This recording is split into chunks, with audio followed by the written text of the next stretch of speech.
Hi there! For those of you that watch my videos regularly, I just let you know I'm not in a bit of a Tigger mood today. I'm more of an Eeyore today. So rather than standing up and bouncing around, it's just all a bit more chilled because that's just how it is today. And what I'm here to talk about today is what to do when someone you care for, or even just a work colleague, is feeling really anxious. So a lot of the stuff that I talk about is about the person themselves when they're anxious and about anxiety. But I get a lot of questions from the parents of teens that I work with saying, what do I do when my child is really at those high levels of anxiety? What can I say? What should I do? And I know myself that you can feel really kind of disabled, unable, guilty sometimes if what you're doing doesn't actually turn out to be the right thing for them.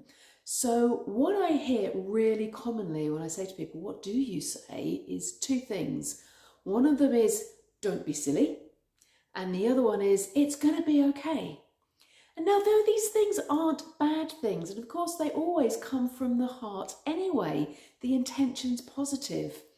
But I'm here to ask you, if you're in that situation, to not say either of those things. Because when the people are in that mental state, their brain is not working in the same way as yours. So if you say to someone, don't be silly, when they're in that high anxiety, the two parts of the brain, the conscious mind and the subconscious mind, are working in a very different balance. Firstly, their conscious mind, which is the rational bit, is being bypassed by a greater power of the subconscious mind. A part of them maybe know, I know this is silly. However, you can't override what that subconscious mind is saying to them too. So if they've got that inner turmoil going on, you're just adding to it by saying, don't be silly. At the other extreme, it may be that their subconscious reaction to that fear is so extreme that to them, it's not silly at all. Their fear in that moment is really real. And so by saying, oh, don't be silly, it's kind of undermining how they're feeling. And that's going to add to their level of agitation. The other thing that people commonly say is, oh, it'll all be okay, you'll be fine. Their fear in the moment, again, is very real. So they can't think out into the future. They are living very much in that fear of the moment.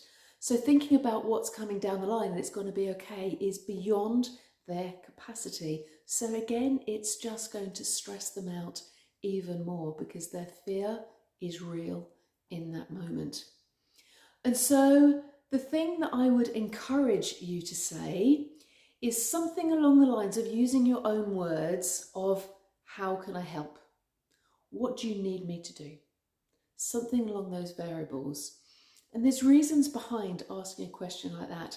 Firstly, it starts to focus them on a solution because they're the ones that need to get themselves back in control. You can't take their fear away from them. They need to do that because the chances are their fear is triggered purely by a thought. It's not even something that's physically real. So by saying, what do you need? How can I help you? Their brain is going to go, oh, I need to do this. Then they are on a different thought process. It also gives their mind something to do rather than focus on that particular source of fear. It's a bit like distraction. Just take the fears over there. Oh, you're asking me that. Oh, hang on. I need to go back there. But you've changed that focus just briefly. And thirdly, often the people will know what they need and they may just be able to say to you, just hold my hand, just give me a hug. So give them the opportunity for them to tell you what they need in that situation. Hi there, Sam. Thank you for joining. So when you come across someone that is really anxious, and we're talking not quite panic attack, that's another video that I can put a link to that I've already covered. This is more, I'm really anxious, constantly worrying about things. Avoid saying, don't be silly. Avoid saying, it will all be okay. And use this new phrase, which is some sort of variant, as I said, of what do you need? How can I help you? So put that in your toolbox. When you next come across someone that's feeling anxious, try reaching for that tool and using that one because it will be far more productive in helping them get out of the thought process that they're going through that's leading to their anxiety response, and help them again build a tool set themselves to pull them back should that ever happen again in the future. So thank you very much for listening. I would love it for you to put any comments that you feel about this. If you think, yeah, great idea, let me know. If you think, no, completely disagree, I'd love to know that too, because there's many different approaches to these different things. And similarly, if you're someone that has high levels of anxiety, let me know, how would that as an approach help you? How do you feel if someone says to you, oh, you're just being silly, it'll be fine? Does that help you, or would you prefer to hear something like, what do you need me to do for you?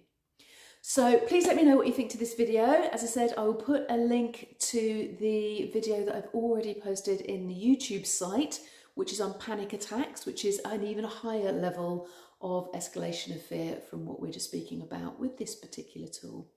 Thank you very much for listening, and I will be back very soon with another tip. Bye-bye for now.